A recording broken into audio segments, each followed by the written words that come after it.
I'll do introductions and then questions. A very brief introduction. No, I'm waiting for this guy. Yeah, good. Okay. Welcome to this fireside chat today from Arizona State University. We're very honored to have as our guest today His Excellency Sarangel Whips Jr., President of the Republic of Palau, and Mr. Henk Rogers, founder of BP Blue Planet Alliance. Welcome, gentlemen. Uh, President Whips, Palau is a small island developing state in the Pacific that has long been a leader in the climate space. And President Whips has played a leading role in those efforts. President Whips, what are you hoping to accomplish here at COP28? Oh, I think there's two main things that at least small island states are really fighting for at this COP. One is I know that we've talked about phase down of fossil fuels. We're saying phase out fossil fuels. The other issue has always been unlocking finance, relooking at the financial architecture, because we come to these COPs, we hear about all the money, but it's out of reach or difficult to access. So we're hoping at this COP, and our negotiators are working hard, trying to address those shalls and shoulds and wills and cross the T's and dot the I's and whatever. But really, we're hoping that this is a COP of action. So one of the things that at least we were able to do is also show how we should also raise our ambition in uniting on action on protection of the oceans. So 2 days ago, the Pacific got together and made a declaration that we're going to go 100% sustainably managed oceans in our EEZs and 30% protected.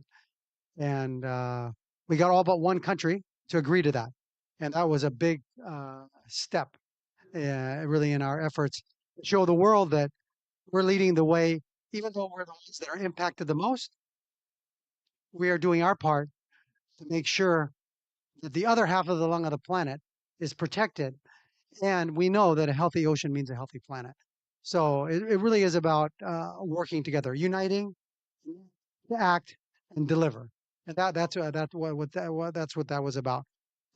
To your first point about unlocking finance, tell us about what your thoughts are on the adoption of the loss and damage fund. Well, that's was a welcome uh, uh, act right at the beginning of COP. We have fought for it for years, and finally at Sharm el Sheikh, it was it was put on the table, and now it's operational. I can't say it. I've been talking. Operationalized. Yeah, it's operationalized. 700 million. We got a long ways to go. That's about one disaster in the Pacific, but uh, the point is the voices are being heard, and every step is an important step. And so um, we got to just talk about loss and damage. We got to talk about how can we get off our addiction to fossil fuels too. And the top is about building partnerships also, finding the right innovators to make the changes that we need to make Well, very so that good. we can stay Perfect below segue. Speaking of 1.5. So partnership, Hank, you and President Whips met in New York City during UNGA in 21. And the very next year, Palau hosted the Our Oceans Conference. Blue Planet Alliance attended that conference, and the conditions for cooperation were clear. You even launched a youth global ambassador program in Palau. Tell us what you saw when you were in Palau that gave you the thought that there was natural opportunities for cooperation between your two entities. Well, um, so I went to Palau, and first of all, I got such a warm welcome, and President Whips personally took me out diving on his dive boat, and the point is that the people of Palau are ready for this. They've been ready for this for a long time, and they've been trying to figure out how are they going to go 100% renewable. And there's lots of different voices coming that will help you do it this way, will help you do it that way. And what we found in Hawaii, where I got my start in this whole thing about trying to convert islands to 100% renewable energy, is that you need to get the people on your side first. And how do you get the people on your side? you appeal to their children. So that's the starting point. We had school children go door to door in Hawaii and exchange 300,000 light bulbs, thereby having a conversation between a child and adult about energy and efficiency and saving money, and also about saving the future of the children for climate change. We also had junior high school students draw with chalk on sidewalks where high tide would be in a 1 meter rise in sea level. It's the minimum rise in sea level predicted by the IPCC, and that's just by expanding cold water to become warmer water. Warmer water takes up more space than cold water does. I mean, it's not even calculating all of the water that's coming out of the glaciers that are melting in Greenland and in all the places.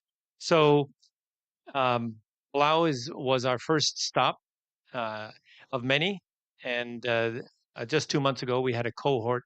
I call a cohort. We had 8 island leaders come to Hawaii. And from each country, we had somebody from the government, somebody from the utility, and somebody from the community. And basically, what we did is we showed them what we did in Hawaii, and then we gave them the opportunity to work together and figure out how are they going to go back to their home island uh, to do what we did in Hawaii. Great. Hawaii I want to ask you more about that fellowship program in a minute because I think there's some really cool details that we could share from that program. But President Whips, you mentioned unlocking financing is a challenge. What are the biggest challenges your country faces in trying to achieve the targets that you've identified in your or that you've articulated in your NDC and beyond? Yeah, so at our oceans, we announced that we want to go 100% renewable by 2032, and that's a tall order, especially when it's difficult to get financing. And most importantly, if we do get it, you've got to make sure that the cost of renewables are really at least at par or less than what we're currently paying. So just to give you um, an idea, Palau this year just turned on its first solar field that covers 20% of the power needs of Palau, producing power at 14 cents a kilowatt. Um, it's not 1.38 cents, but the good news about the 14 cents, it's below the 30 cents that it currently costs to put out diesel generated power. And so, Not to mention the negative, preventing the negative effects of the other. correct. So to me, it's simple. It's a win-win. So we need to find those wins, but we also need the right technology. The other thing I heard last week was I talked to a Saudi company that has a totally off-grid system producing power at 8 cents a kilowatt. So that's 24 hours a day using solar at 8 cents a kilowatt. Now, it seems like need to figure out what they're doing while we translate that to the islands because those costs we can transition 100% already, right? But it's finding the right partnerships, building that alliance to make that transition, and learning where the pitfalls are, and making sure that we implore the right technologies to get it done. Excellent. Hank, your work as a climate activist has led to some outstanding outcomes, most notably helping Hawaii, as you mentioned, reach a new law mandating a 100% transition to renewable energy by 2045. Just want that to sink in for a minute, that Hawaii has a law mandating that it must transition to 100% renewable energy by 2045. What was the secret to that success, Hank? And is that a replicable model for other countries, particularly islands?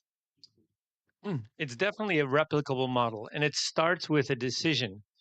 It's a decision by the people, and then a decision by the politicians, and then the leadership.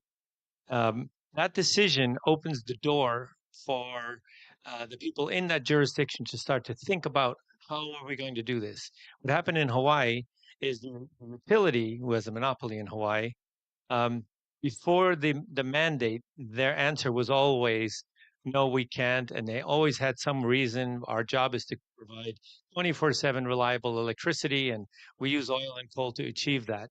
So we don't actually want to hear about renewable energy, which is intermittent, which is going to give us all kinds of problems. And when we passed the mandate, that was the first time that their engineers started thinking about how are we going to do this. And when they started thinking about how are we going to do this, they came up with answers. And then 6 months after we passed the mandate, the electric company came up and publicly said, we figured it out. We can actually do this by 2040, which was the date that we were originally fighting for.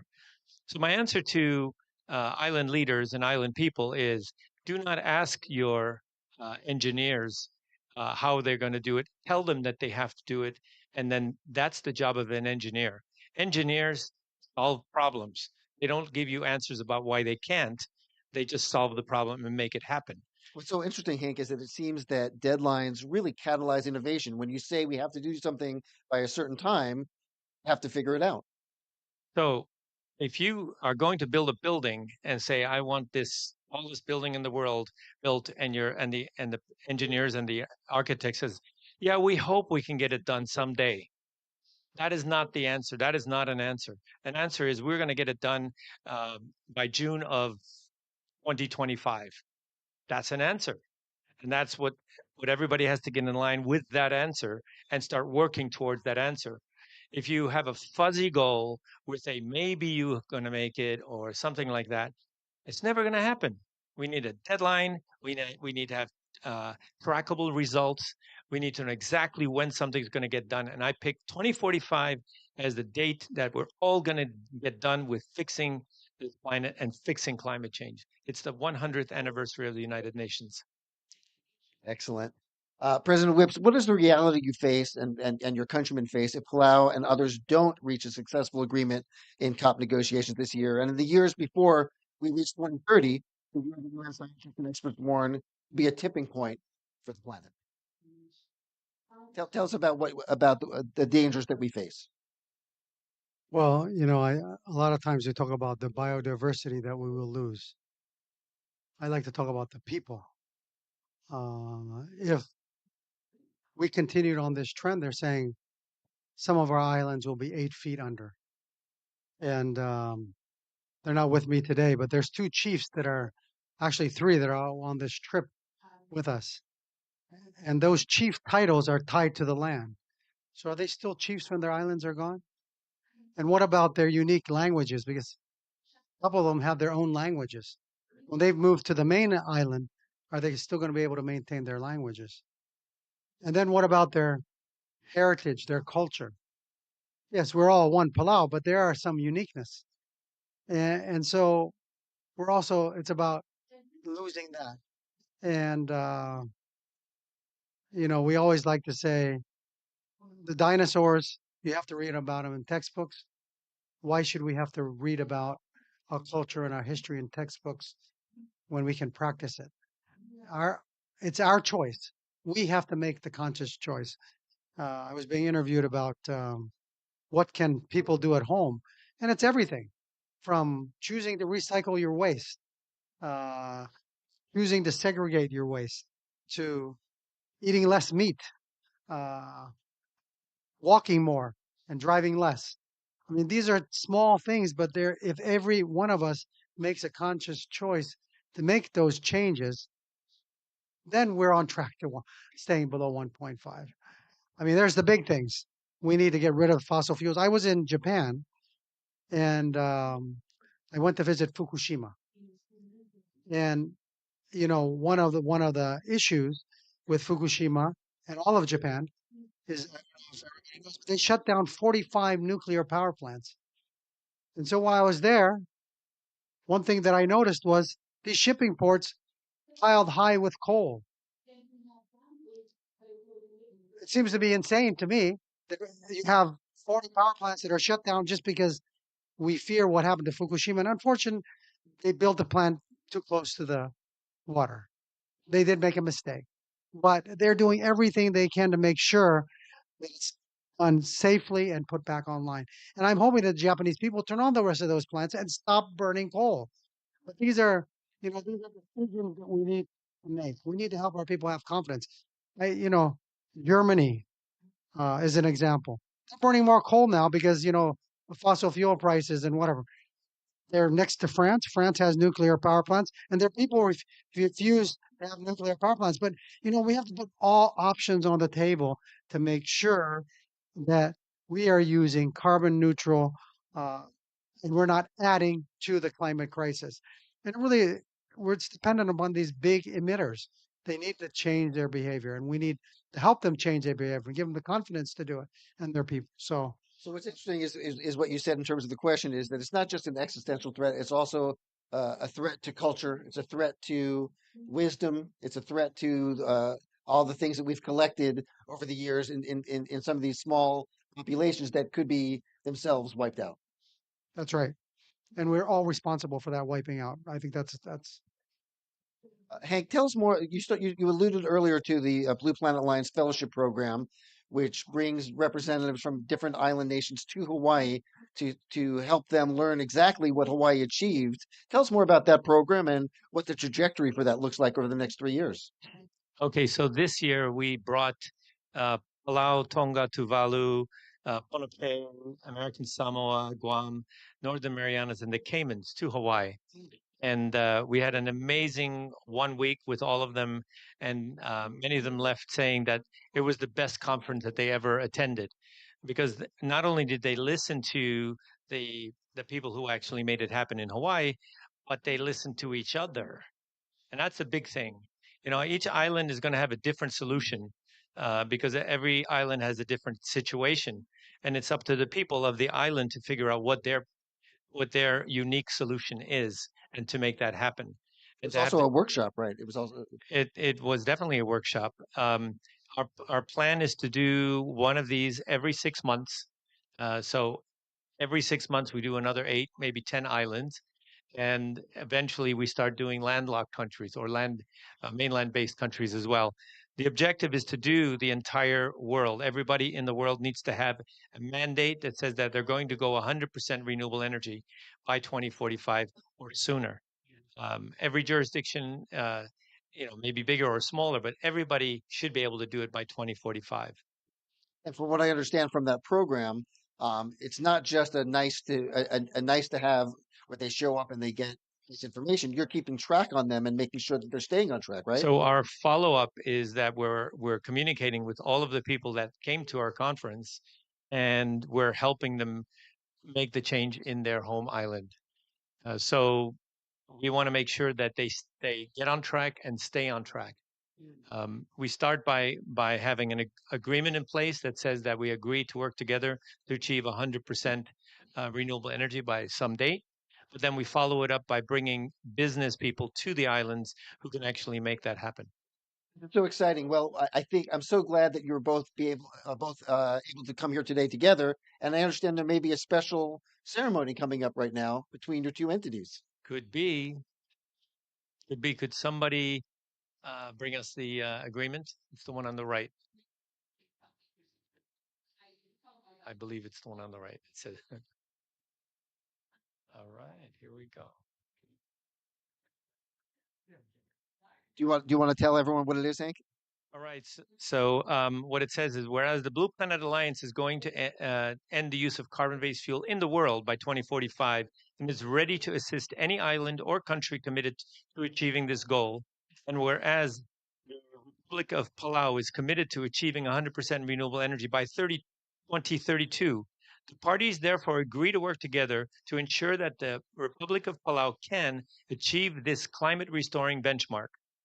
Parties further agree to work together to create a world in which humanity and nature live in harmony. The Republic of Palau is hereby an official member of the Blue Planet Alliance. Both parties will work to spread the message of 100% renewable energy to other islands and countries around the world.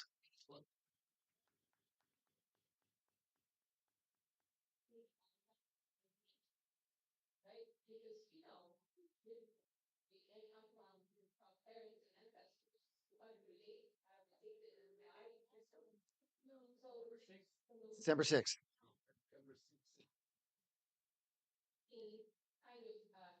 This is very exciting.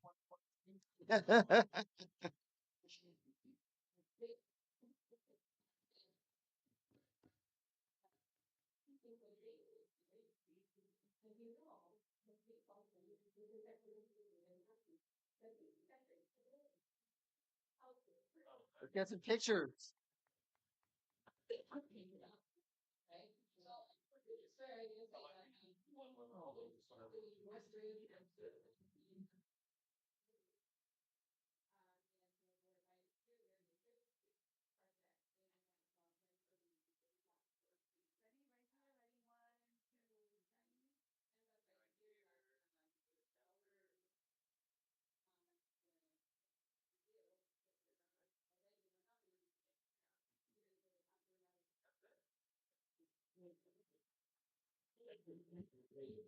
Thank you so much. Thanks to Arizona State University. Now we're going to have our next panel.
Okay, all right, nice.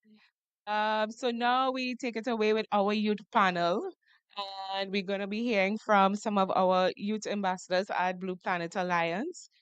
And well, my name is Khadija Stewart, the Caribbean Regional Representative at Sustainable Ocean Alliance, Peaceboat Ocean and Climate Youth Ambassador, as well as Youth for the SDGs Scholar, Blue Planet Alliance Ambassador, and founder of EcoVibes Environmental Creatives. And I'll be here today to moderate this session. So, our first speaker, we have Mark, who I work very closely with at SOA.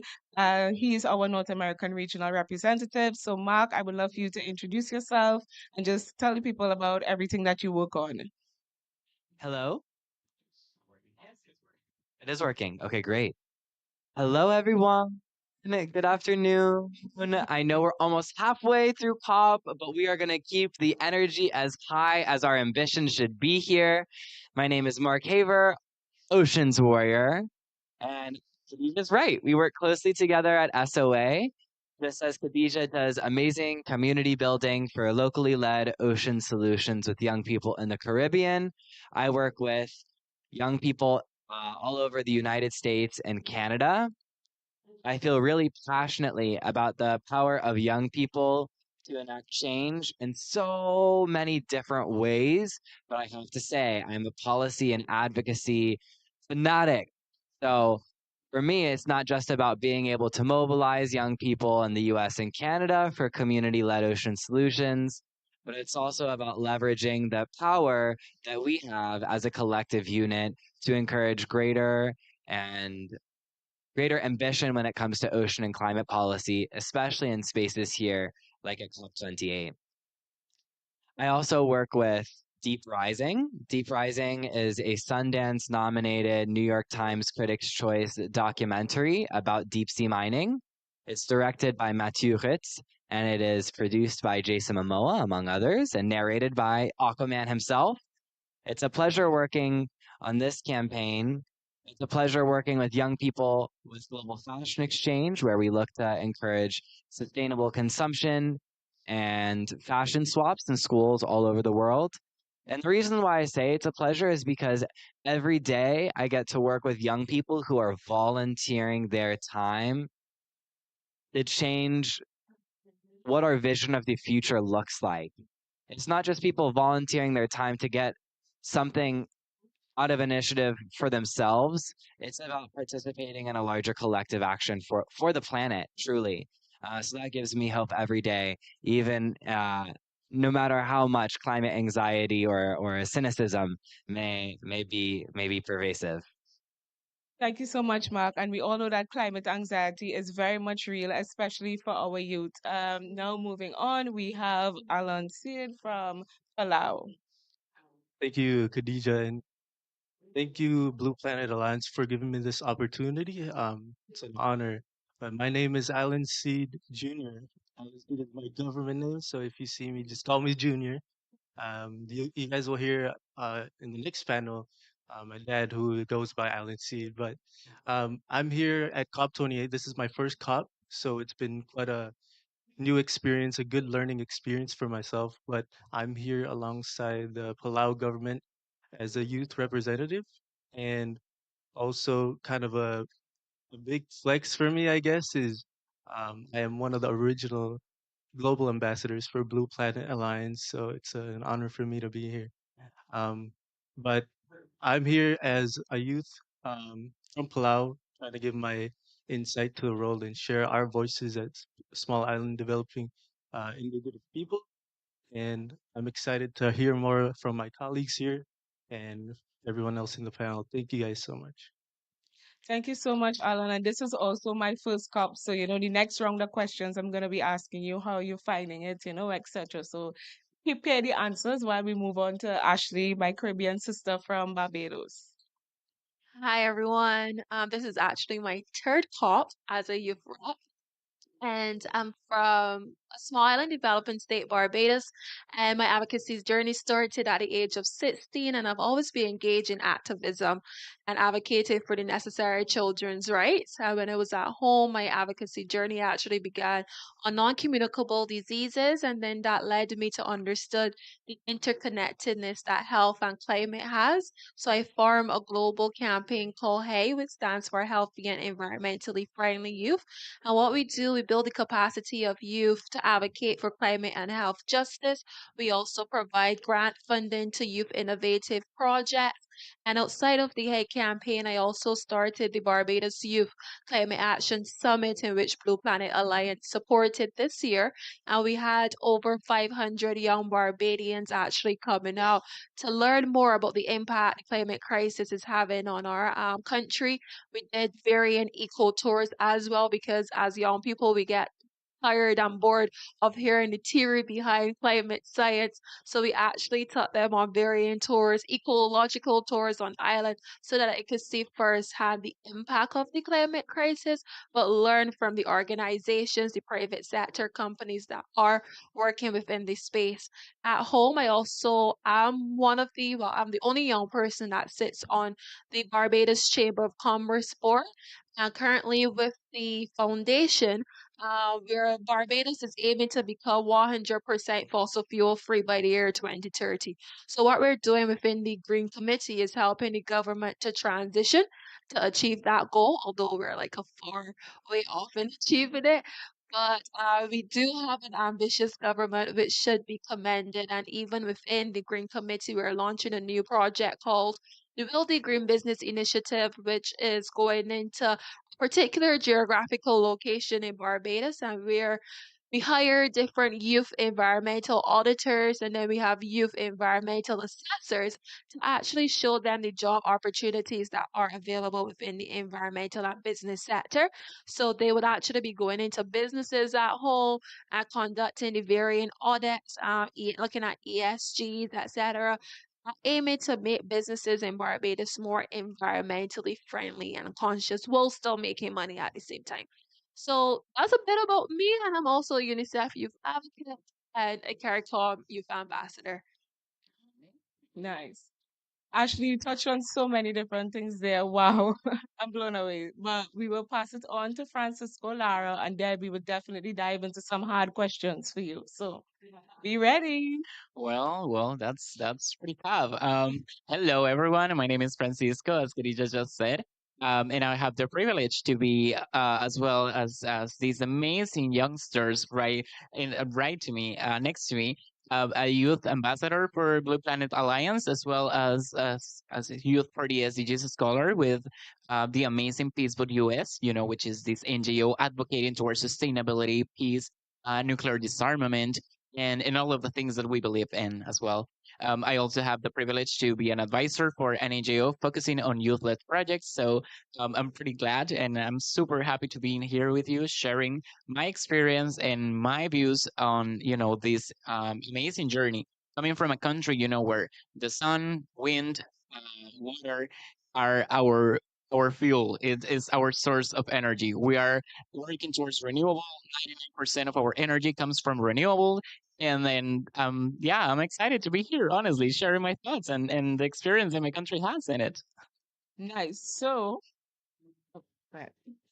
I'm very glad that you ended on that note because my first question for you is, Costa Rica has been a very good example of shifting towards renewable energy and whatnot, especially in the Latin America and Caribbean region. And I would love for you to share how exactly Costa Rica has been going about doing this and what other states could learn.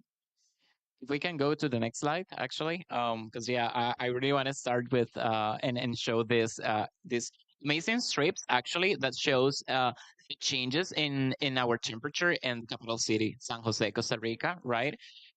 And that's pretty much why we are so ambitious. We are, a little country, a tiny country, small, very small country. Our emissions doesn't add that much, value or carbon to carbon dioxide to the atmosphere and anything or everything. We are so ambitious. I mean, we have what Hank's called determination, and we have this vision for the future, and that's why we've been working towards renewable for the last 50 years, actually. It's been an amazing journey, honestly, having this sort of national identity towards our green image and also our green commitments as well, and working, trying to focus these renewable sources from energies and from actual resources that don't damage nature, don't damage populations. So that's why our country has this amazing experience of working towards renewable without, using nuclear energy, for example, and in all of these situations that might also impact some sort of populations as well, and that can cause damages in the environment because of mining and all of in between. And yeah, so in my opinion, and I do consider that Costa Rica adds a lot of value to the region in that sort of things, and that's why we have this amazing also decarbonization national plan, which is the most ambitious plan right now, to decarbonize the entire economy to be net zero by 2050. The goal is to not only go 100% from renewable sources, but also, to have like the whole economy decarbonized, to be working, to be really, putting our efforts out there, to be leading the way, to keep working towards the things that are built in the future, that that we believe and that we want actually.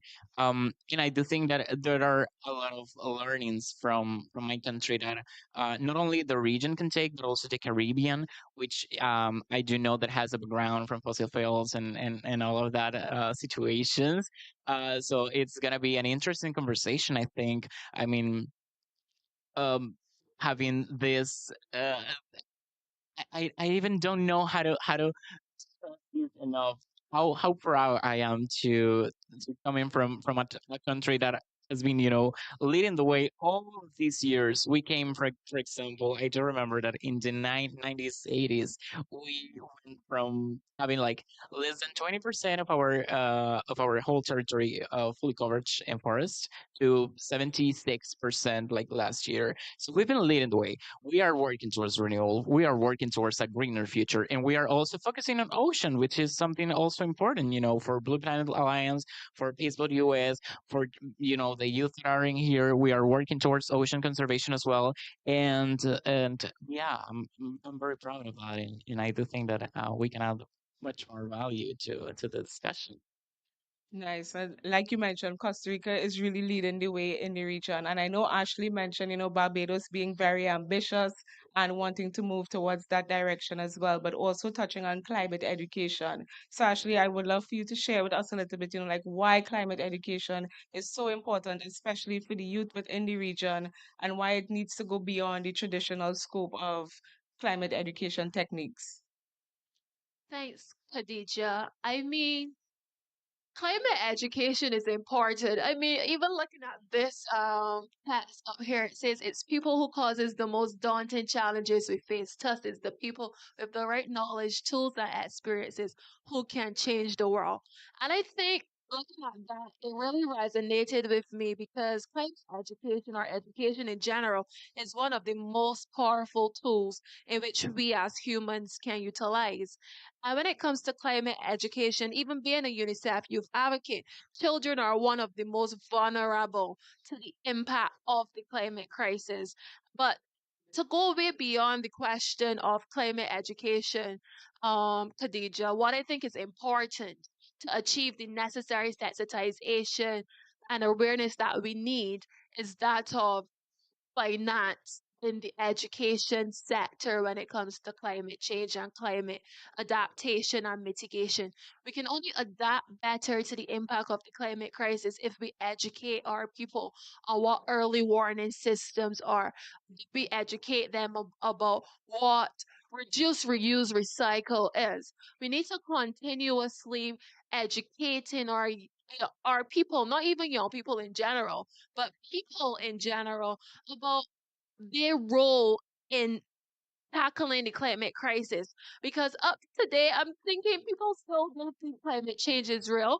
People still don't understand that how the climate crisis impact them. I'm sure in Barbados this year alone, many world in general had experienced one of the hottest records ever.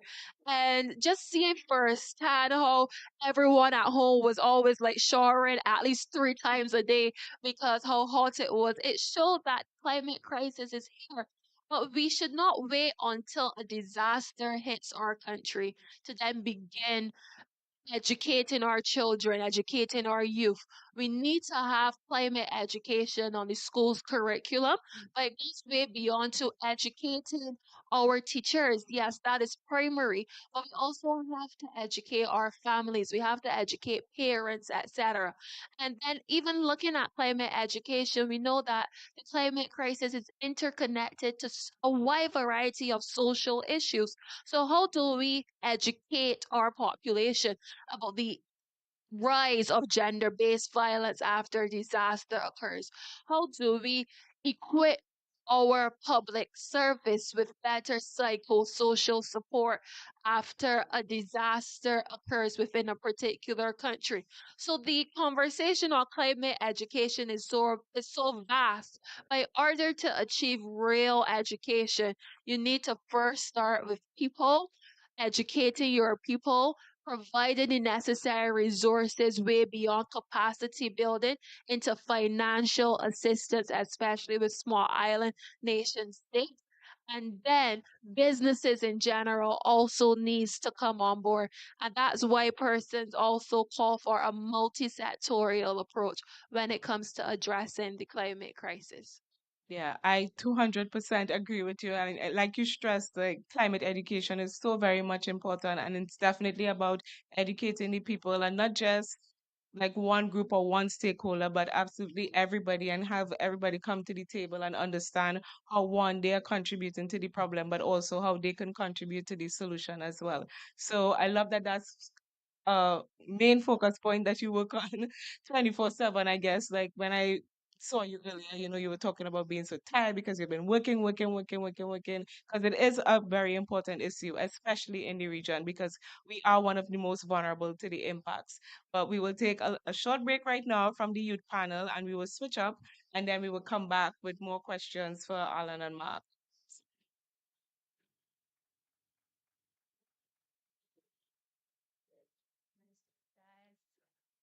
Thank you very much. Thank you very much, Khadija, and to all the youth from the Global Ambassador.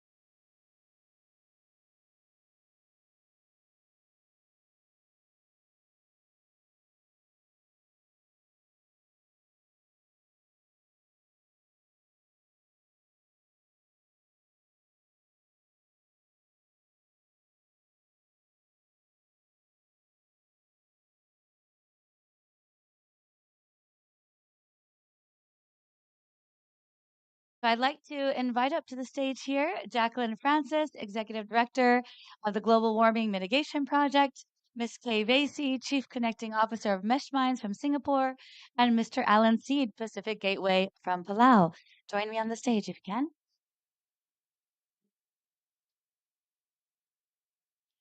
Thank you so much. So we're going to be starting off a little bit about the partnerships that we have for Blue Planet Alliance and sharing a little bit more about our work.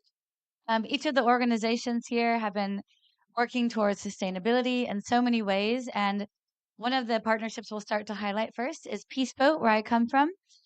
Peace Boat is an international organization working to raise awareness for the UN Sustainable Development Goals through our global voyages on board this ship, which is MV Pacific World, also sailing to Palau and many other countries, especially island nations around the world. We visit more than 20 countries every 3 months, raising awareness and sailing with the SDGs logo, visiting local communities in the Northern and Southern Hemisphere.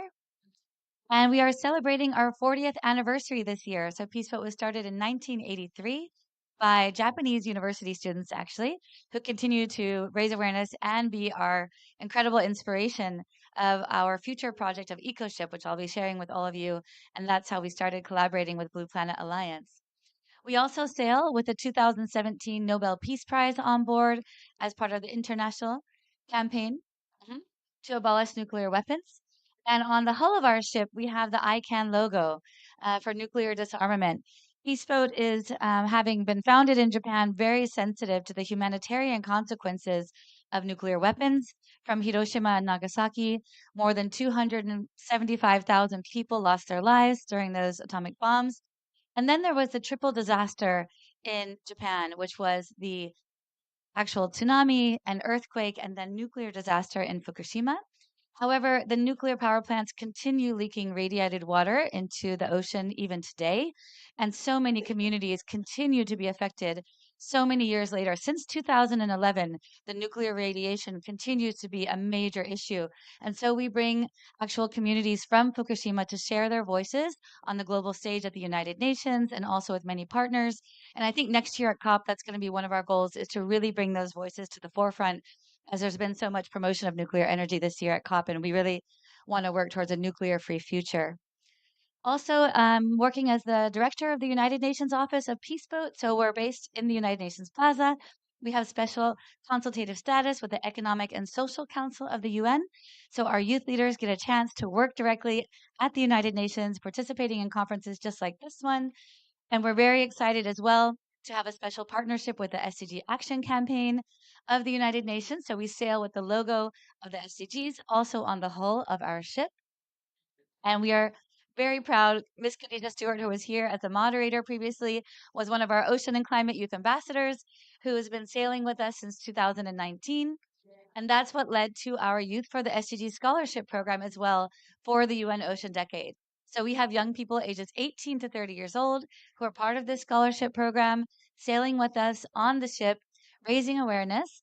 And through the UN Ocean Decade, which started in 2020, we have now been able to dedicate our voyages to the decade of ocean science for sustainable development.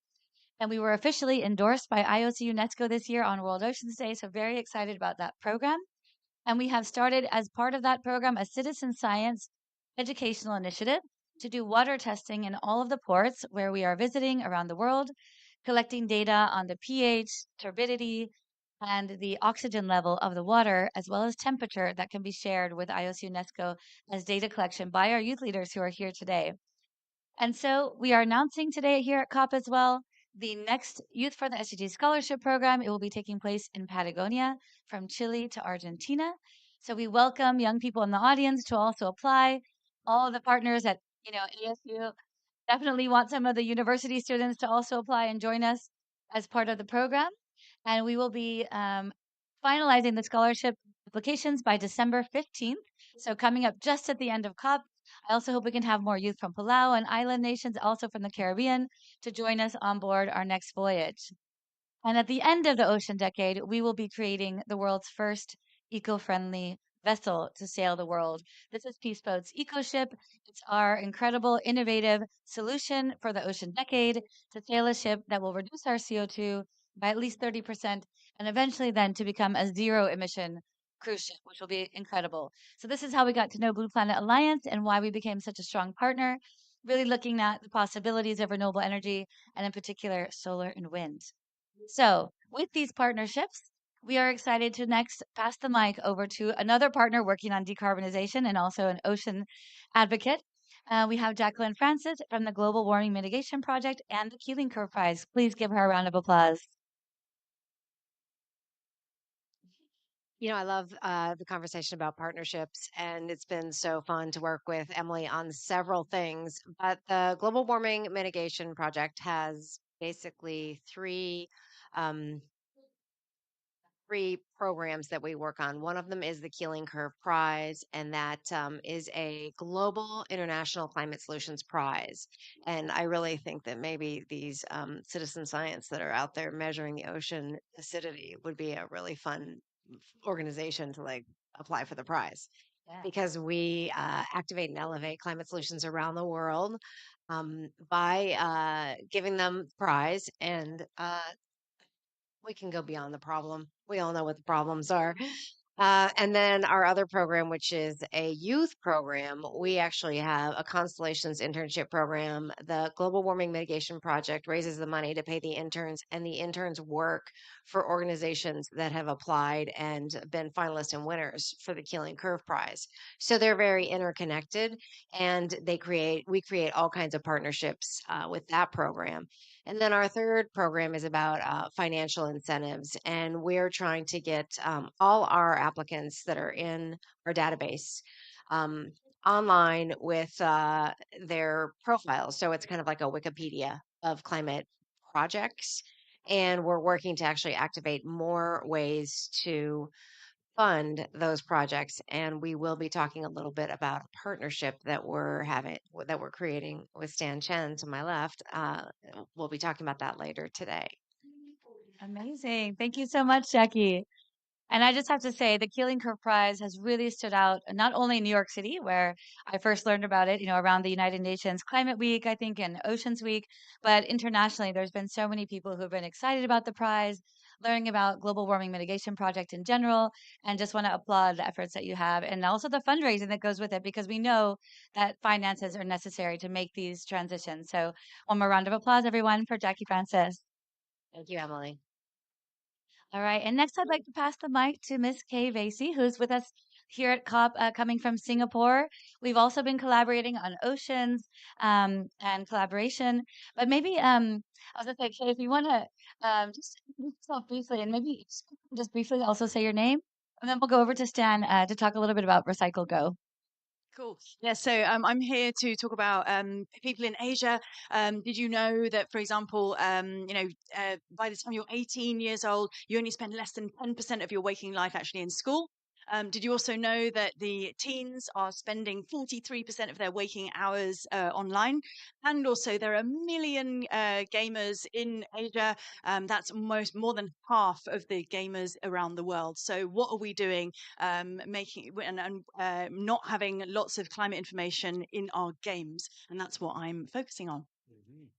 If you want to just say your name and kind of where you're from, and then we'll pass it over to Steve. My name is Alan Seid. I'm from the island of Palau. I'm born and raised in Palau. I'm really just here to inspire. I believe that understanding nature, understanding the oceans, and also understanding the connectivity of the constellations and the stars to the island and the way of life, and going back to your roots, to feel where you came from, to honor your ancestors, and to recognize that your life is a gift and you have the responsibility to pass on that gift to your children and your grandchildren. Thank you, Alan. Thank you. Hi, good afternoon. My name is Chen from RecycleGo, and I am here to obviously talk about my platform a little bit, but also really in the context of partnerships, right? So I'm reminded that in the recycling industry, I'm actually a 23-year veteran of the recycling industry, and believe it or not, recycling is a very conservative industry.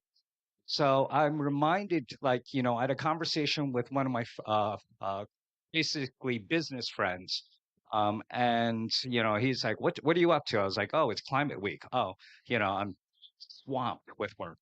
And he goes, oh, so you're hanging out with those eco-terrorists, you know? And it was kind of joking, but at the same time, it gave me an insight into, like, you know, what the conservatives population thinks, right? And it's like, you know, in terms of partnerships, you know, I wanted to essentially quote Teddy Roosevelt, right? No one cares how much you know until they know how much you care. In terms of like, we're trying to bridge the divide. We're trying to share our knowledge. We're trying to make impact. But we also have to figure out how we can touch other people's lives, regardless of, like, you know, what you're trying to accomplish. And the way I approach life, the way I approach situations, like the way I approach relationships is like, you know, you have to ask yourself the first question, right? Not only to be authentic, but also to ask, like, you know, how can I help? Right? And that, I do think, is the basis of a true partnership. When you can start a relationship, when you can start a partnership like that. So, like, you know, look, in terms of my platform, the challenges that I'm trying to solve for, the ways that I'm trying to help are really tackling at this point, like, you know, the problem of supply chain and emissions, and our inability to understand emissions because companies will not tell you, like, you know, my supplier will not tell you who his suppliers are, his or her, sorry.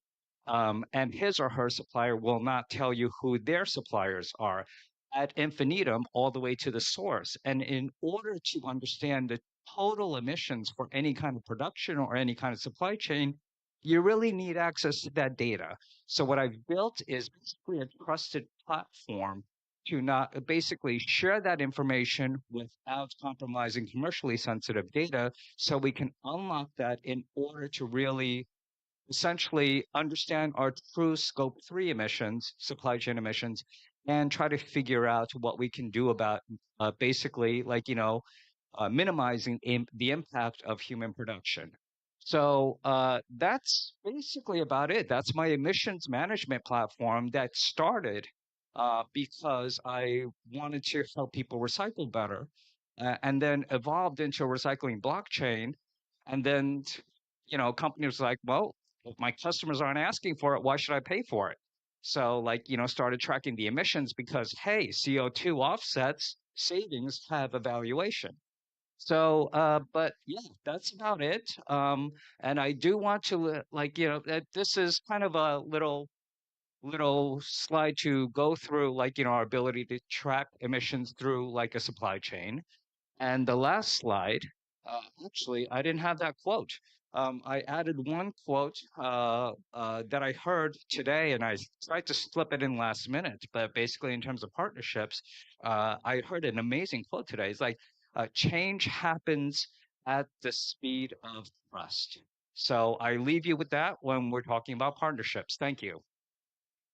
That is a really good one, Stan. I think we might have to steal that from you. Yeah, it's really true. And without partnerships and without trust, nothing really happens, right? So I appreciate that. And then going back to Kay a little bit, talking about partnerships and trust, building trust through creative and positive philanthropy and support. Kay and I have been collaborating on a very basic project to do artwork for the oceans, and she's always volunteered her services, and her team is always supported, like you said, without asking for anything in return, just giving. And that is like the basis of partnership. So I want to pass the mic over back to Kay for a moment and let her speak a little bit about her artwork for the oceans and share about her technology for good. Yeah, so when art comes to life, it draws people in. When you've got static pictures, people will look at it for a look and then pass along. But you can use that digital storytelling layer to make the art come to life. So Emily sent us some amazing pictures of some of the things that, pictures that you've taken on your voyages, etc.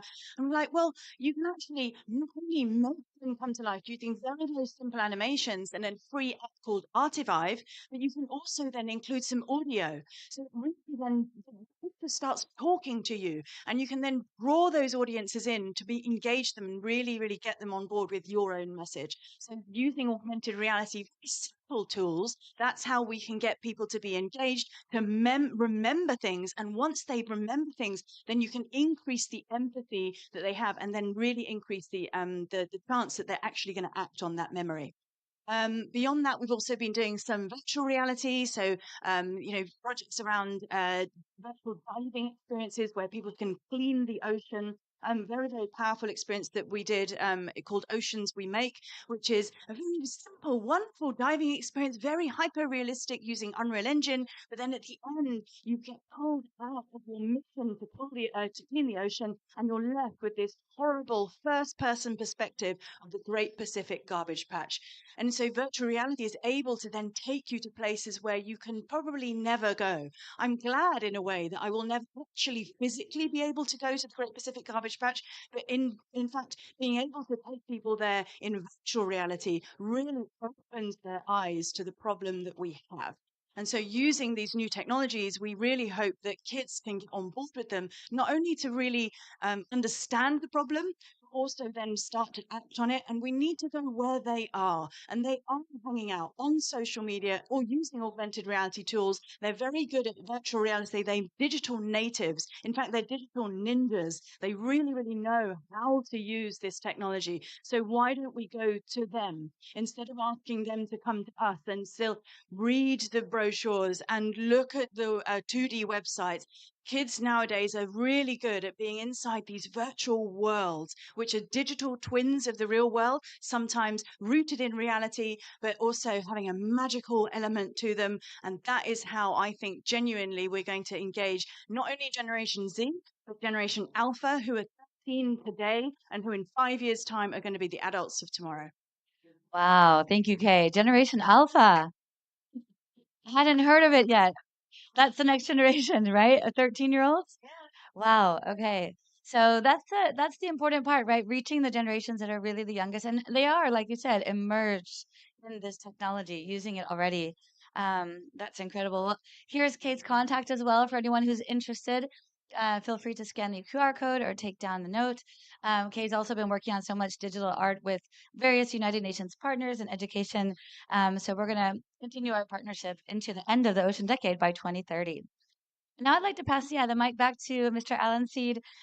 You come from one of the most beautiful islands, as we heard earlier, in the Pacific, and also have been really working on sustainability initiatives across the board. Tell us a little bit more about what you hope, to come out of this COP and what you're working on right now that can help share more about Palau's initiatives. Thank you, Emily. And just want to say I'm very inspired with this panelist here. I'm really very inspired. As a small island, growing up in a small island, I've seen the real impact of climate change.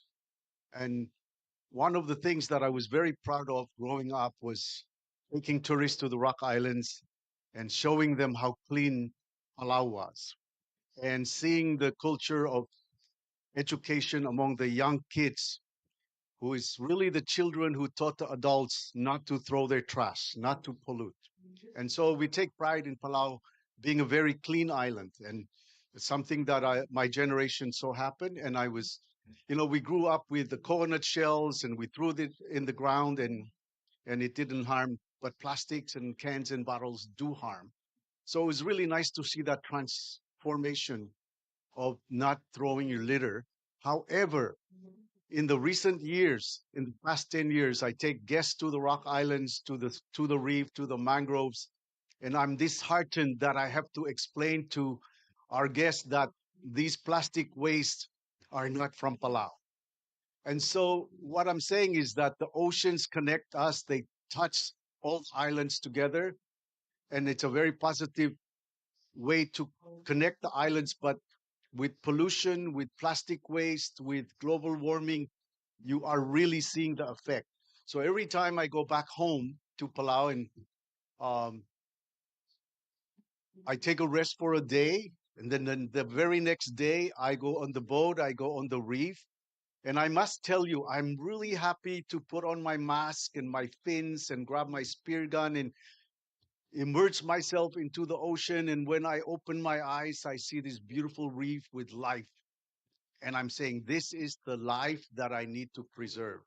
So, in that quest, Emily and everyone, how do we combine friendship? How do we combine collaboration? How do we combine technology? How do we combine digital media to really cultivate in the minds of our leaders and the minds of our children that we must all have a hand in steering the direction to protect the islands and the oceans and the planet.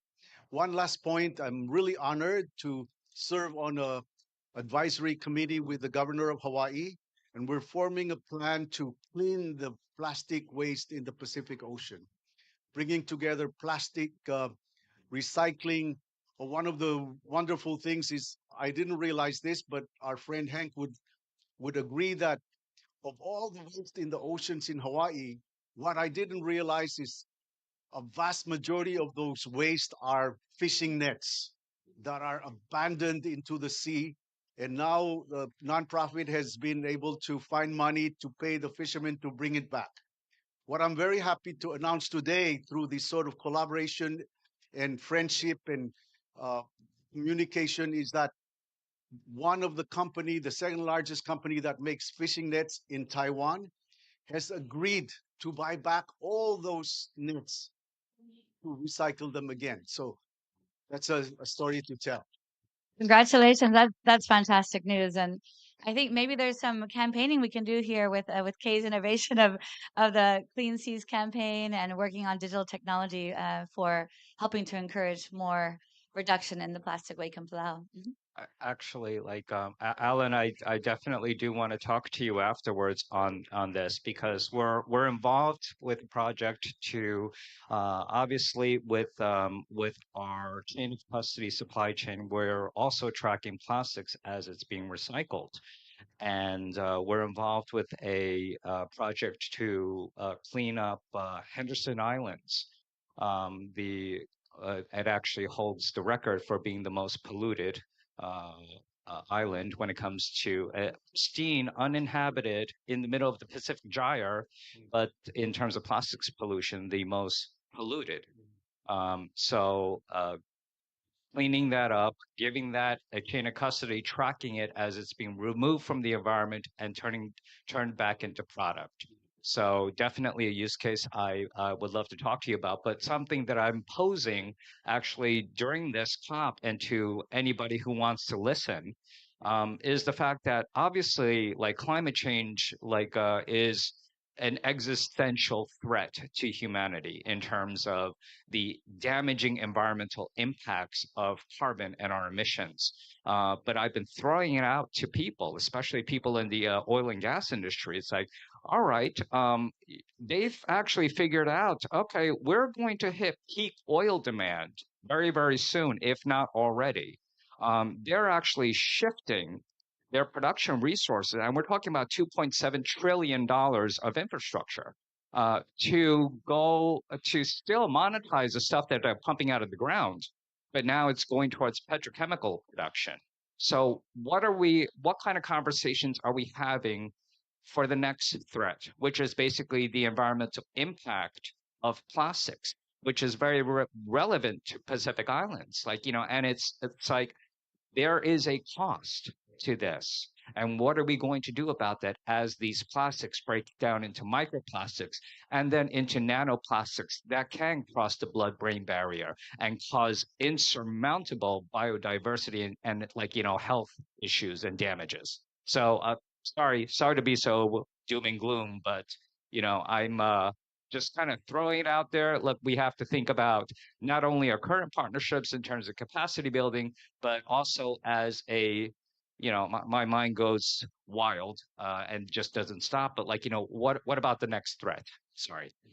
Thank you, Stan. And I would never really say you're on the doom and gloom tip. You've always been a positive actor in the scene. So thank you for bringing solutions, is what I see you all as. You are all solutionists and creative, thinkers in finding ways to solve the problems of today's real climate crisis that we're in. So thank you very much. Let's give one more round of applause for our panelists here. And the reason why these panelists are on stage is that they have all signed MOUs with Blue Planet Alliance or have been partners in the past in various projects. And today we have the new MOU with Meshmind. So I'd like to invite Mr. Henk Rogers to the stage and Kay to remain here. And we're going to have an MOU signing right here in the front.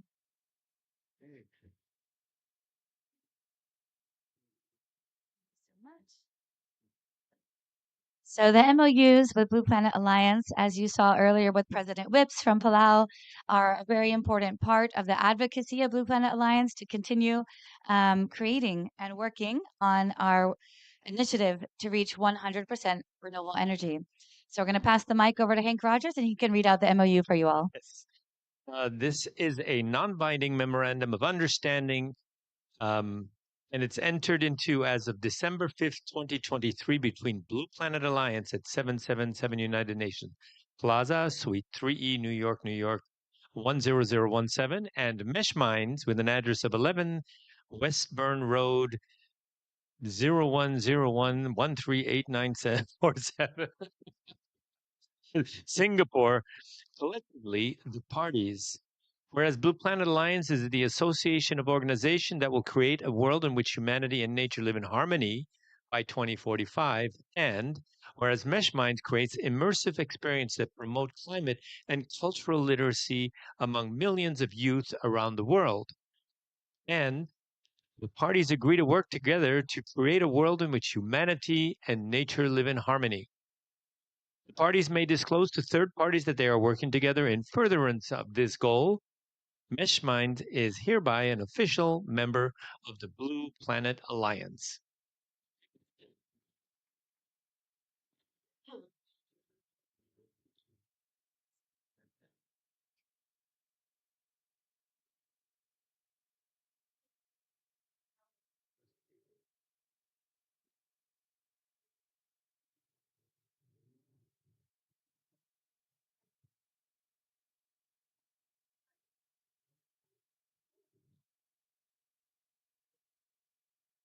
All right. Where's number one camera? I want to know. There's number one. Oh, it's number one. Here's number two. Number two.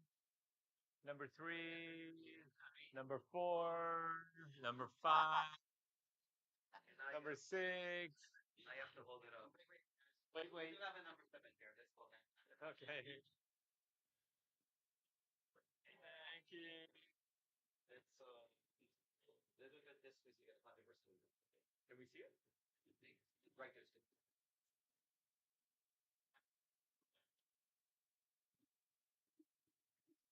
All right, here we go.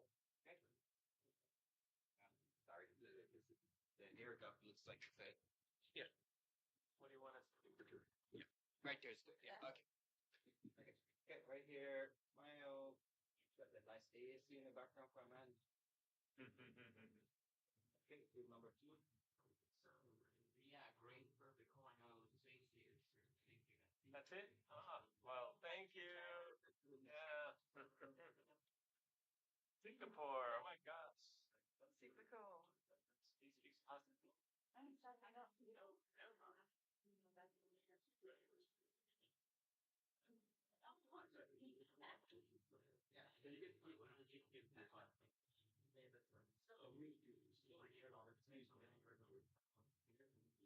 When you were talking, I said, "It's when you put on the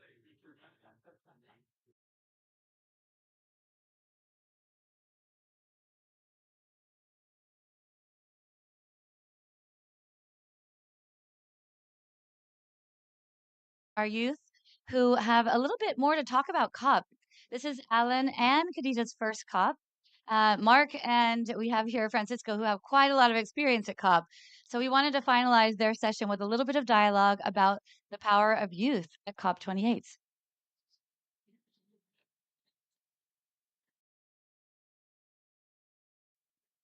Right. So, Alan, we could start with you since we already heard from Francisco, and sadly, Ashley had to leave, but I feel like her interventions earlier was very strong. So, Alan, I would love to hear from you. You know, you witnessed, sorry, your president just signed an agreement, and you see like Palau is being very ambitious, etc. Like, how does that make you feel? And like, why did you feel the need, and why do you think it's so important for other young people to become part of Blue Planet Alliance ambassadors? Thank you. But personally, it's quite reassuring to see the head of our country come and make such great strides to protecting our environment and advocating for sustainability and a new and better um, outcome for the future generation. You know, as youth, we face numerous challenges, and when it comes to fighting the climate crisis, there's certain barriers that we face being from small island nations, and some of it is like uh, proper educations and resources to help implement initiatives to help fight climate change. But being small doesn't mean we can we have to have a small voice. And I think our leaders in what they're doing in COP and other initiatives to fight climate change proves that uh, although we are from small islands, our voices can have a huge impact on the whole world. And for myself, I'm a proud fisherman. You know, I I grew up learning from my father and my uncles of how to fish. So what he mentioned earlier about his experience and his love for the ocean and what that's like being from a small island. Those are the things that I want to help protect and make sure that our future generation and my children will have the same opportunities. Yeah, thank you. Yeah, you started off by saying, some of the barriers you'd face. And I feel like if I ask you to dive into that, we might be here for about 5 more hours because there's so much. But I'm so glad that despite that, you're still pushing and you're still very much present and amplifying your voice and other young people's voice. And like you said, we might be small because I'm also from a small island developing state, but our voices are very strong and very powerful. So thank you for reinforcing that, right? So, Mark, um, where do I go with your line of questioning? But I feel like for you, I would definitely like to know, you're from America, a country that is contributing to the CO2 emissions like crazy. All right. So how do how do we get more young people to be empowered and move forward to driving us towards a blue planet like what we're all trying to achieve? Ooh, what a question. I think about this a lot. Mm-hmm. I think about this a lot because I feel so disappointed in my country. We have 300 million people So much innovation. And yet, for the past 15 years, we haven't been able to figure out how to decrease emissions. I don't understand. This climate crisis is a cumulative responsibility of how much we've been emitting over time. The United States is the single largest contributor to the climate crisis, and the onus should be on us to clean up the mess that we've made. We're not acting fast enough. There are entire countries that are going to be swallowed up by the sea because people didn't care to act soon enough because they weren't the loudest voice in the room. By the time I'm 50 or 60, by the time I have children of my own, 90 to 95% of the world's coral reefs will disappear per the science. This is not per hyperbole. What a reality is that in which we live, where we've already assigned so much to dust preemptively because we were too slow to act. And I think that we as people from the United States have a responsibility to recognize how we can leverage this transition that's so necessary. It's not just about the climate anxiety that comes from the impacts that we know to be true, but it also comes from the hope of building a better future. I feel once again disappointed, but also hopeful about our ability to make use of the sustainable energy transition. What I see people working in safer conditions, not getting lung cancer at age 40 because of all of the different types of chemicals they had to breathe by working in a mine. My dad's family comes from Pennsylvania, and I wonder what our future looks like built on wind and solar and not fracking, which poisons our water. There's so much tremendous opportunity for us to catalyze the privilege and the money and the political will that we could have directed in the right way in the United States, and then be able to take that model of sustainable development and bring that to the rest of the world. And that should be our pride, not in continuing the legacy as a fossil promoting fossil fuels. That is not the future for the United States. That is not the future for the world. That is not the future that my generation wants to see. And that's not a future that future generations will be able to see if we continue with the activities that we're doing.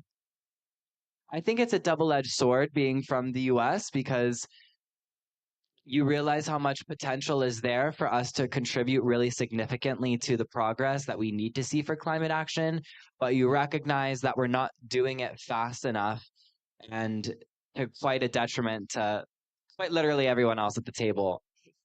So I appreciate the question, and I hope that we can continue for greater accountability in the United States, regardless of the administration. Yeah, thank you so much for that, Mark. And you mentioned that by the time you're like in your 60s, or or risk will be gone, etc. And I feel like at this rate, if we continue business as usual, like you were kind of talking about, that it might be a lot sooner. Right now, as we speak, in the Caribbean, like Ashley mentioned, experiencing temperatures that were insanely high. We receive record temperatures. I'm telling you, things like 41 degrees, 42 degrees Celsius, and we are accustomed to 28 to 32 degrees Celsius. So imagine that jump. That is way too drastic, right? So okay, that is way too drastic, right? And that's not something that should be our norm. And because of this, we started seeing our waters also, the temperatures in our waters also increasing, sorry. And that led to a mass coral bleaching event across the region. And we know once that happens, half the time they can't be recovered, right? And this is ecosystem that definitely as a region we depend on and we need. So, what you said about fossils driving the fossil fuel industry, etc. I think it's really time that we need to start shifting and really start moving towards getting rid of this industry more than anything else, and making sure that we as youth, push that 2000%, 24/7, in our sleep, in our dreams, every time, every opportunity we get. So thanks so much for sharing on that.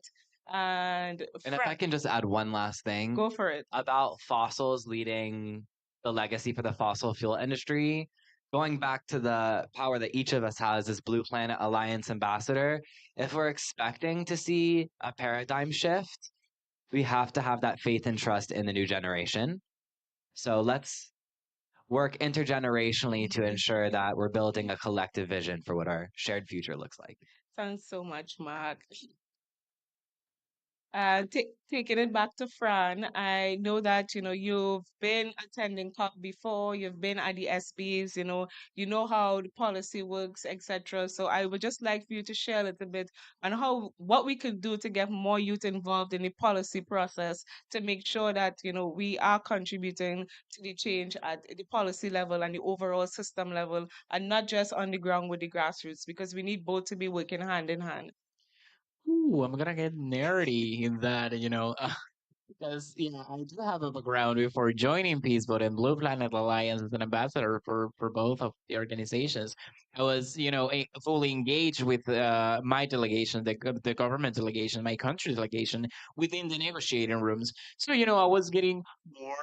I was also actively participating in the discussions and seeing what they were doing towards carbon markets, towards climate finance, which is so important. We need the resources because we have the solutions, but we need the resources to keep working towards our future. So yeah, I've been at COP before. I was at SBs. SBs stands for subsidiary bodies, and the subsidiary bodies on science and technological advice as well. Those are, like the subdivisions of the UNFCCC. They give advice to the parties to make or they try to give advice so the parties can take the science-based decisions during negotiations after the SBs here at COP. So let's say that the first decisions draft are being made at SBs at Bonn.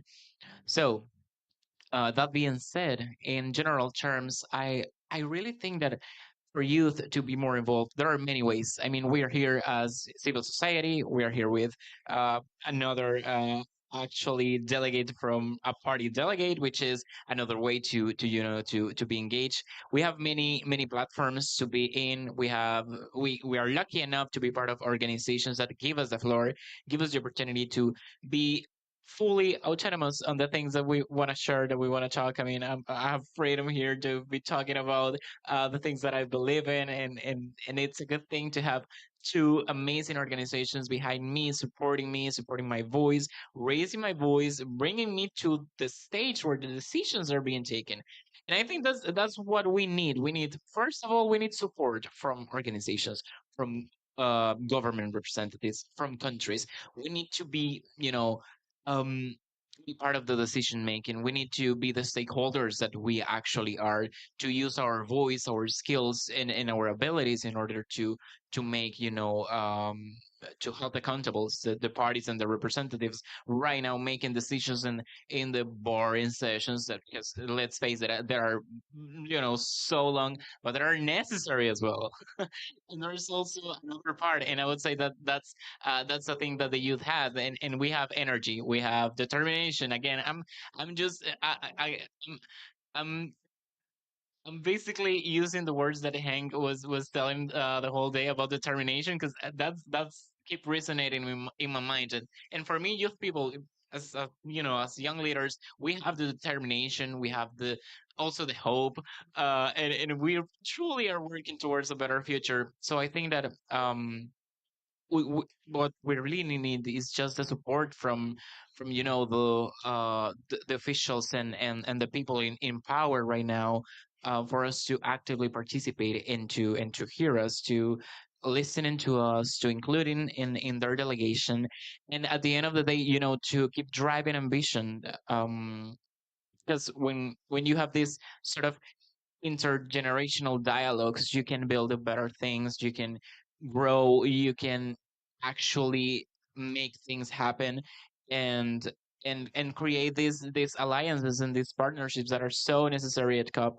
And just to to close with this, I do think that also the real action right now, within the the whole context that this COP is taking place, is happening here at the civil society. You know, here we are making amazing partnerships. We are working towards amazing alliances. You just saw Blue Planet Alliance signing partnerships with our amazing representative from Singapore, and also with the government representative from Palau. So civil society is really engaging. They are really, you know, working towards a better future, working towards the ambition, even more, you know, like even farther than the Paris Agreement ambitions. So we do have the power, we do have the impetus, we have the energy, we have everything. So yeah, let's just keep the momentum going on youth and the importance of youth and youth inclusion, and let's keep, you know, raising our voice and raising awareness about the importance of being here, the decision making processes. Thank you so much, Fran. Let's keep the momentum going. I like that. I mean, I feel like right now some of us are ready for our bed. You know, we're tired of puff. We want to take a rest. We're ready for, you know, that tomorrow to come for it to be the break so that we could come back and be re-energized, etc. Because we've just been going. And I hear you talking about keeping the momentum, but it's also important to rest and recover so that we can have the energy to fight and keep moving forward. You know, but you also touched on a very big issue, which is the inclusion part.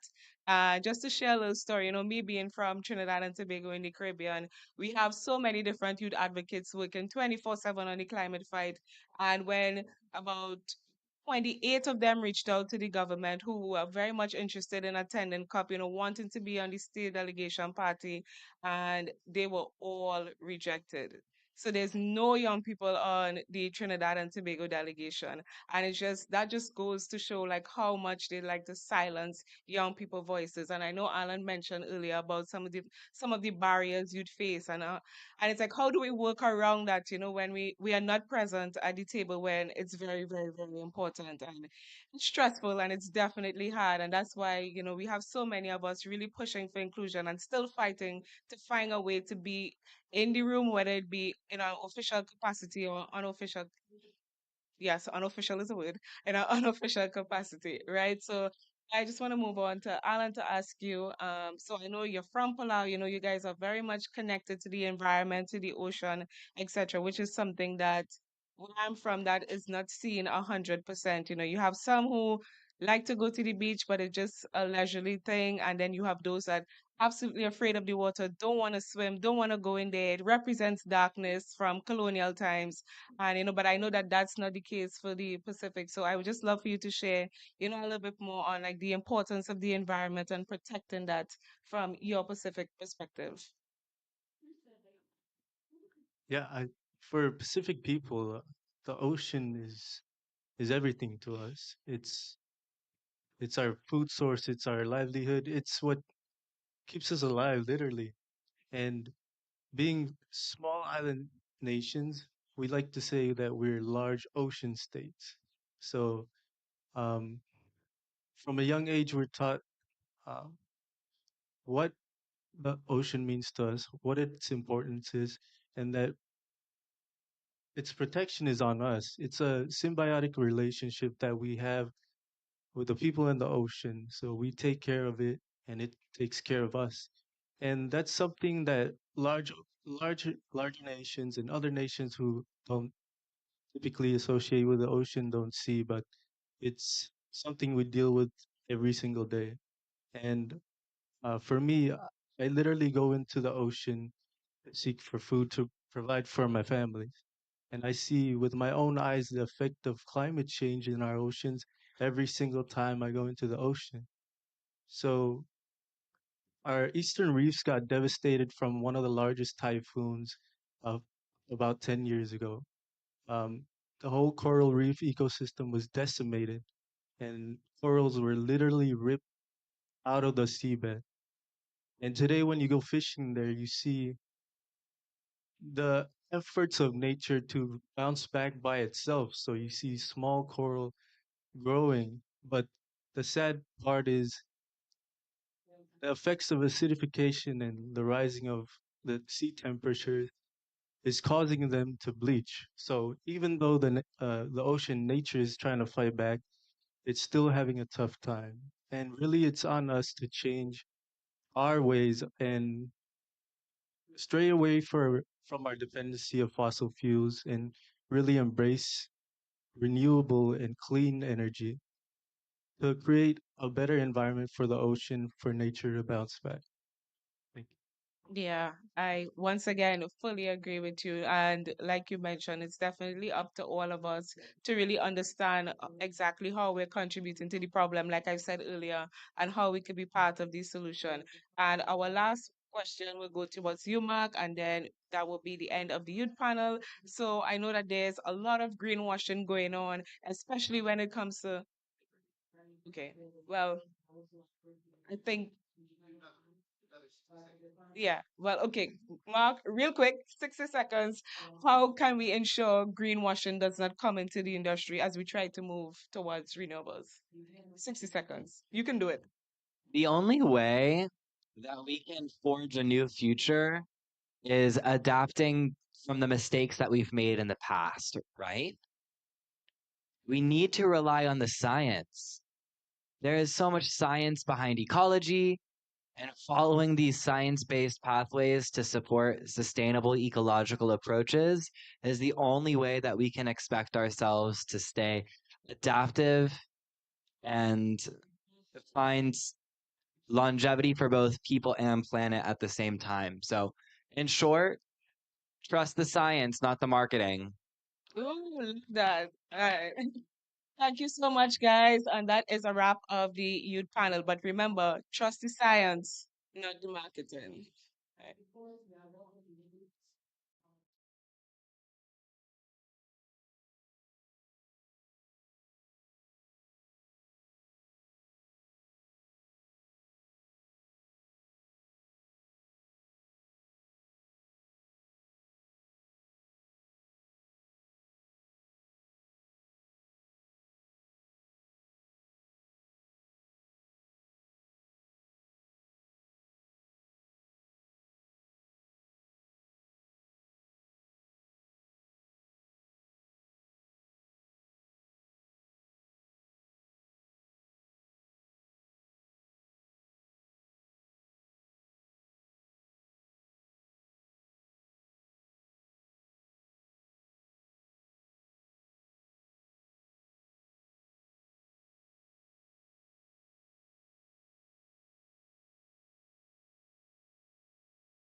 Okay, ready to go?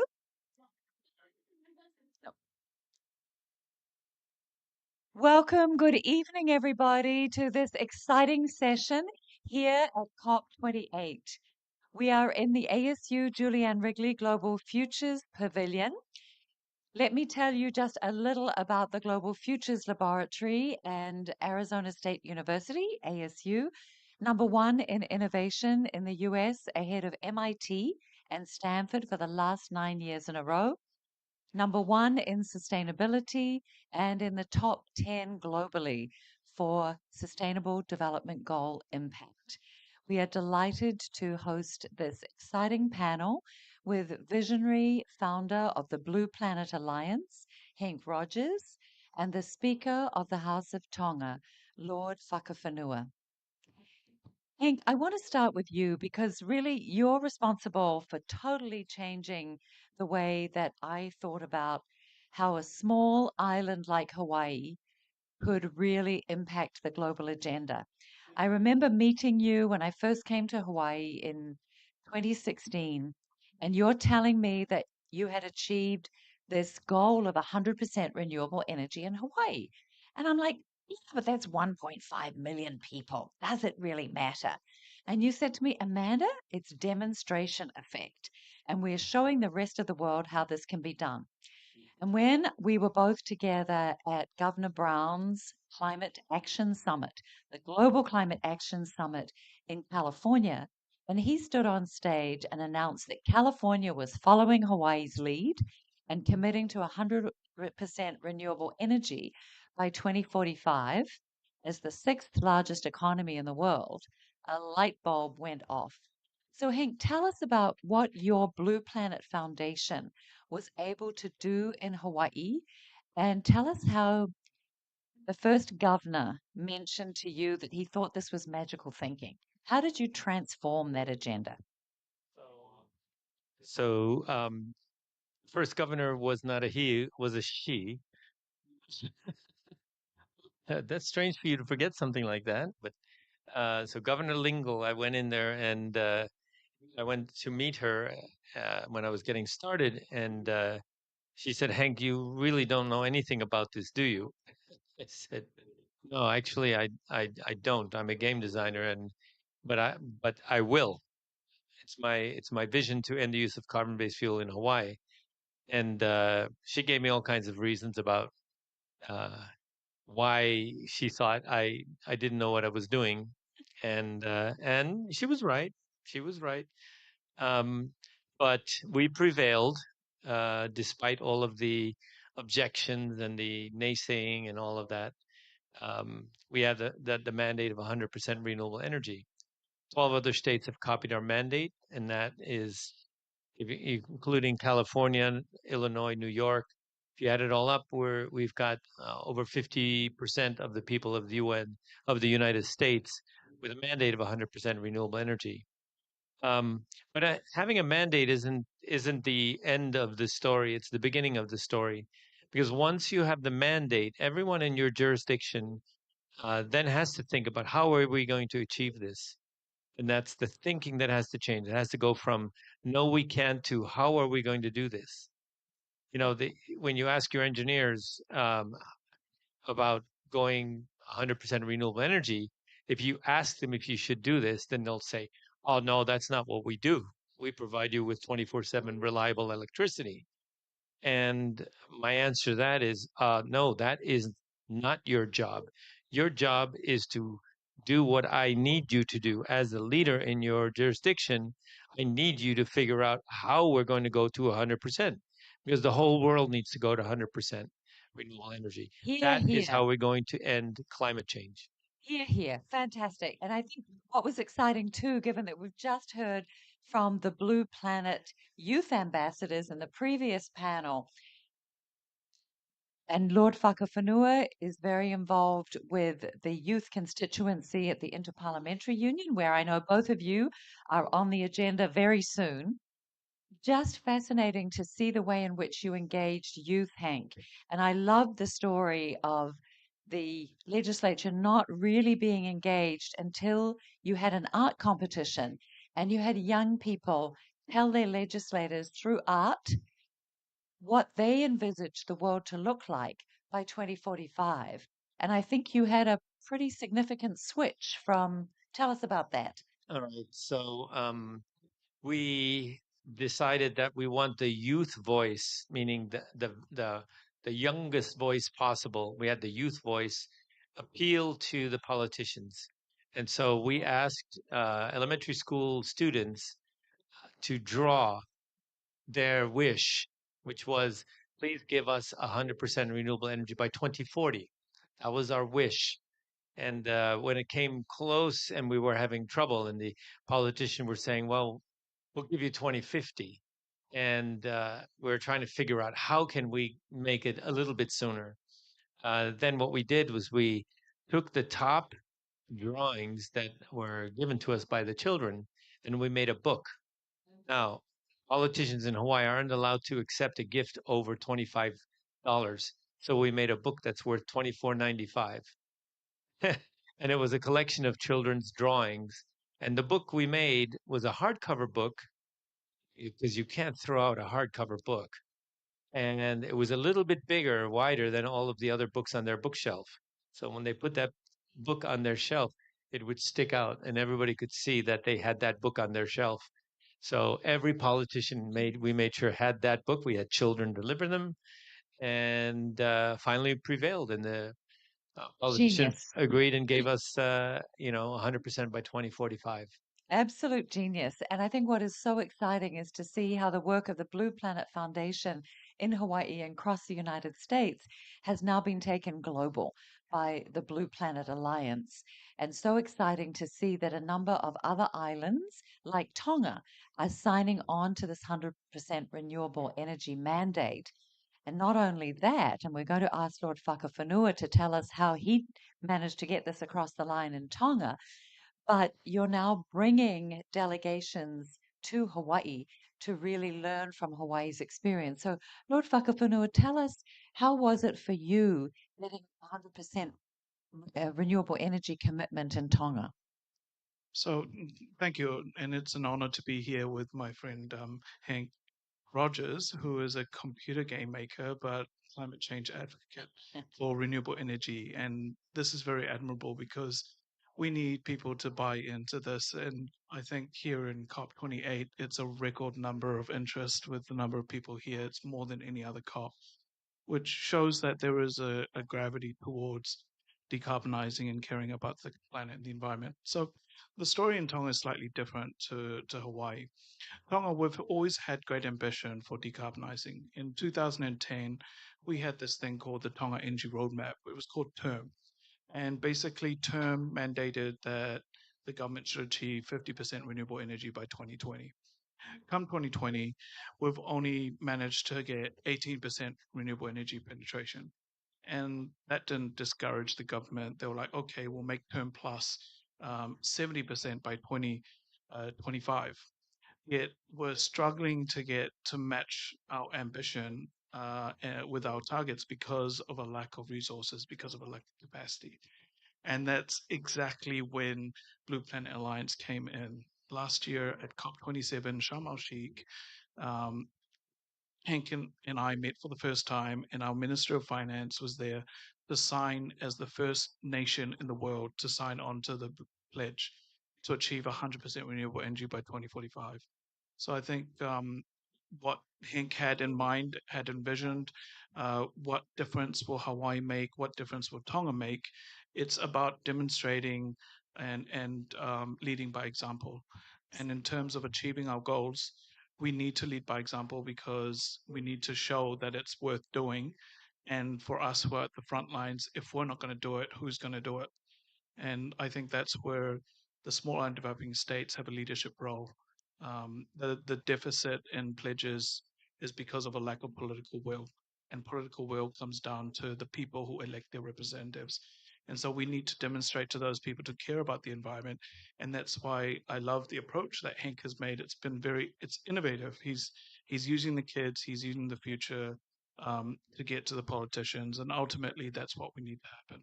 Absolutely. And this kind of innovation is really making a huge difference. I've just come from moderating the closing session for the Interparliamentary Union. First time ever in the Green Zone at COP. We had over 500 parliamentarians and just so much interest when I announced the work that Blue Planet Alliance is doing with regards to 100% renewable energy. And I actually have a confession to make. I was running the New Zealand Development Agency back in 2010 when Tonga Energy Roadmap was drawn up. And I think it does show the role that innovators from the private sector and from civil society can really play. And I love the model of radical collaboration that Henk brings through the Blue Planet Alliance pledge. Nobody is excluded, everybody is included, and that is part of the beauty of this initiative. Now, very exciting that we have just had the first cohort of those signing on to the 100% renewable energy pledge in Hawaii just a couple of months ago. Delegations that include a parliamentarian or a government sponsor, and we were so thrilled to have you join, Lord Whakafanua, a member of civil society, and also the utility head or somebody who is involved in the energy sector. So this whole idea of a tripartite approach so that this is a collaborative, collective initiative. So Henk, tell us a little bit about this first cohort from your perspective as the sponsor, the organizer, and then I'm going to ask Lord Fakafanua to talk to us as a participant. Well, we had, of course, we had high hopes for the gathering. We organized so that the group got to meet the governor of the, at the time that we passed the mandate. We got to bring in the head of the utility, who was just a manager level person inside the utility when we passed the mandate, who could tell us what was going on in the utility before and after the transition. And then we brought in basically all the people that were involved on the politics side, on our side, which is legislation and lobbying. We brought in all these people. But the other thing, by the way, I was only there in the beginning and the end because I had meetings in somewhere else. And so I'm going to leave it up to Lord Fakafanua to tell us what actually happened. But I felt afterwards the reaction from the people that were there and the people who watched it from the outside, that this was well, I'm going to let him say it himself. And it's so good that we're going to be doing it again and again and again. So we will be doing it again in May, and we'll be doing it every 6 months. And our next focus is going to be a little bit more on the Caribbean. We're not going to ignore any place in the world. And now we're getting requests from countries, not just islands, but countries. Can we join you? And the answer is, of course you can. The answer is at the end of the day, we want every country in the world, every state, every city, every jurisdiction to have a mandate for 100% renewable energy and to figure out how to do that. If we all go to 100%, we will fix climate change. And I dare to say it's the only way that we can fix climate change is by all stopping the use of carbon-based fuel. That's the only way. I don't see it another way. And we can't do it by saying, oh, the fossil fuel industry, the oil companies are evil and the coal companies are evil. No, they are just supplying a demand that we have. We are the ones who are consuming. And what we have to do is we have to consume something different. And when we start consuming something different, they will start producing something different. There's going to be a huge amount of money made by people who are going to be part of the transition from fossil fuel to renewable energy. And invite all the people who are in the energy business today to join the transition and to move away from fossil fuel and to renewables. And what is so exciting that Hawaii has actually saved a ton of money in making this transition. And I think having the vision and then setting the political framework so important. We heard today, didn't we, Lord Whakafanua, that from the chair of the IPCC, that we are headed in the wrong direction. We still have 80% of the mix as fossils, even though there's a commitment to treble renewables by 2030. And actually, the head of the World Meteorological Organization just told us that we are at 1.4 degrees this year. 1.4 degrees, perilously close to that terrifying threshold of 1.5 degrees, which the island nations fought so hard to inscribe in the Paris Accords. So, Lord Whakafanua, please tell us how you experienced what I thought was an absolutely brilliant week-long event. And thank you, Francois, for excellent organization. Tell us a little bit about how you and your team from Tonga experienced it. So I think from the onset, I have to basically acknowledge the fact that this had never been done before. And it takes great leadership from Blue Planet Alliance to form something like the Blue Planet Alliance Fellowship as an independent, it's bipartisan, non-political um, forum for all the stakeholders involved in your national government and your country to come together and basically learn from the experience that Hawaii has gone through, so that enables us with limited resources like Tonga to leapfrog some of those lessons learned in Hawaii. I mean, Hawaii is a state of America. America is a wealthy country. There are lots of billionaires in Hawaii. There are no billionaires in Tonga. And so they have access to a lot of resources and they have a lot of capacity to really explore and lead in the decarbonizing of the energy system in Hawaii. So that was a massive learning experience for us, and we were very happy to be able to bring onto the table myself as a legislator, the deputy chairperson of our utility board, and also the CEO of our electricity commission, who oversights and is the regulator of the electricity board. So the three of us together could actually think through the processes and understand who's who who's stonewalling who in order for us to achieve this. How do we overcome these domestic issues that we have to achieving our target and our goals? And really being in the Blue Planet Alliance Fellowship allowed us to think through those issues and come up with achievable solutions.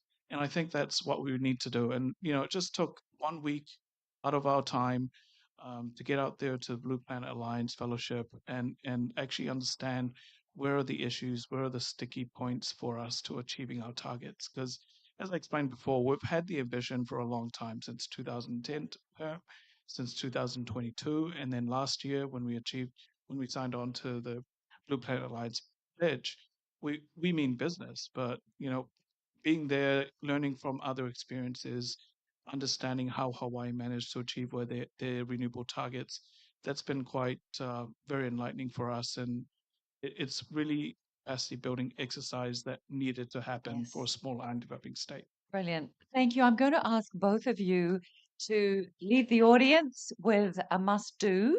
And I'm going to summarize what I've heard from you about the advantages of the Blue Planet Alliance program: mitigation, saving money, energy security, health and air quality. I don't think we've mentioned, but an important one: green jobs and community engagement. So, Henk, before we race you off to your next engagement with the Interparliamentary Union to talk more about this, please tell the audience what it is that you would like to leave them with as their final thought about this global initiative that Blue Planet Alliance is gathering momentum with. Yeah, so I'd like I'd like the audience to understand that we're actually doing this. This is not like there's no such thing as I hope this is going to happen. This is actually going to happen. We are going to fix climate change. When I say we, I mean the people of the world, the united people. We're going to get behind. We're going to listen to the youth. I was in Korea, and they asked me, a politician asked me, so what kind of legislation should we pass? And I said, you should tell your children the truth about climate change and ask them. They will tell you. It's very simple. What's the problem? You're creating carbon dioxide. The answer is stop doing that. Right? What's so hard about that? We have the technology, we have the money. We're missing is the willpower. And so what I believe is that we're going to gather up the willpower. The young people are going to get behind us and say, we demand that this happens. And we have the determination that it's going to happen. So people ask me if I have hope. I say, no, I don't have hope. I have determination because we're going to do this. Lord Fakafanua. Good thing. How do I follow that? Okay, so I'll do my best. I'll go back to the statistics. We have a target of 1.5 degrees to hit. Right now, To avoid hitting. To avoid hitting. Right now, we're on track to reaching 2.9 by 2030. And we need to quickly do a U-turn now. Yes. And that means immediate action. And what that means for governments is we need to strengthen our NDCs, our nationally determined contributions, because our collective nationally determined contributions right now will mean we will hit 3 degrees. So there needs to be drastic action in our consumption, our supply, and our energy systems. We have the technology, we have the know-how. We just need to get the political will. And for me, the political will needs to come from the people because that's where it comes from. And if older people don't understand it, I think the majority of the population of the planet, which are young people, they get it. You need to make your voice heard, make it count on the ballot, vote for good policies in your government, and don't just wait for the elections. Make them heard now. So that's just my message to the youth right now. And I'm talking to America especially, because you have a role. You have a leadership role. Don't forget your place in the planet. Thank you very much. Brilliant. Thank you both so much. So remember, everybody, youth, make your voices heard. We, the United People, are doing this. We are going to fix climate change. Henk Rogers, Lord Fakafanua, thank you both for this wonderful partnership.